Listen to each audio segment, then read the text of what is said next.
एगो हमरा भाभी खातिर, दूगो हमरा चाची के। एगो हमरा भाभी खातिर, दूगो हमरा चाची के। एगो हमरा स्वामी जी के, दूगो हमरा सखी के।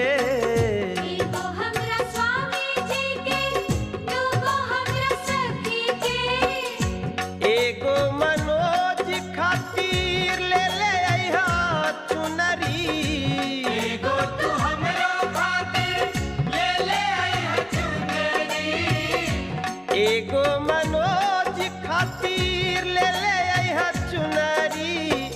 बांधी लीहे पगरी, ले ले अइहा ए भैया मैहर से चुनरी।